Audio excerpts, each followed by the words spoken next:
আবু হামিদ গাজালি, আপনার নাম অনেক শুনেছি, তাই আপনার সাথে আমার দেখা করার ইচ্ছা ছিল। কিন্তু আপনাকে তো চিনলাম না।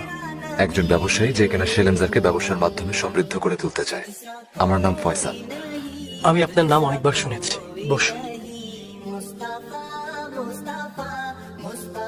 একা বসে থাকার চাইতে আপনার সান্নিধ্য সৌভাগ্যের।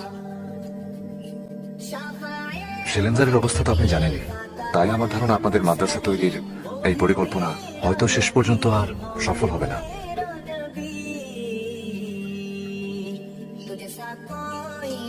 প্রতিটা জিনিস স্বপ্ন দিয়েই শুরু হয়।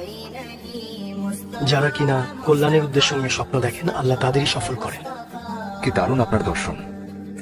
আপনার মতো একজন মহৎ এবং গুণী মানুষ শেলেন্সারে বসবাস করেন, তা আমাদের জন্য খুবই সম্মানের।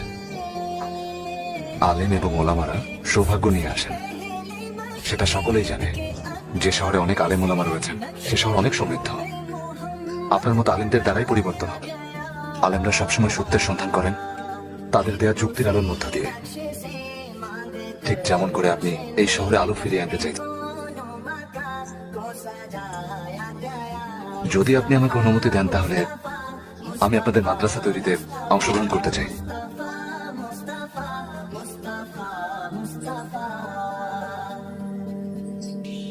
এই স্বর্ণ দিয়ে প্রতিষ্ঠিত মাদ্রাসায় যে বিদ্বানরা তৈরি হবেন, তারা হয়তো একদিন সঠিক পথ হতে বিচ্যুত হয়ে স্বর্ণ ভরা হাতের ইশারায় ভুল পথে পা দেবে। কিন্তু সেই ধন দৌলতের ইশারায় সারা দেয় আমাদের নীতি বিরুদ্ধ, যার উৎস এবং স্বচ্ছতা সম্পর্কে আমরা নিশ্চিত নই। আপনাকে একটা কথা বলি, আমরা এমন কারো সাহায্য নেই না যার আয় হালাল কিনা আমরা জানি না, বা এমন কোন নদীর পানি পান করি না যার উৎস অজানা। তাহলে মাদ্রাসা কিভাবে তৈরি করবেন? আমাদের সাম্রাজ্যের সাহায্য নিয়ে, যাদের আয়ের উৎস এবং পরিচ্ছন্নতা নিয়ে আমরা নিশ্চিত।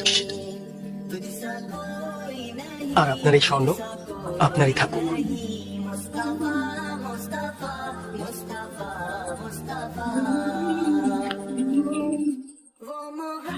ভালো থাকবে, আবার দেখা হবে।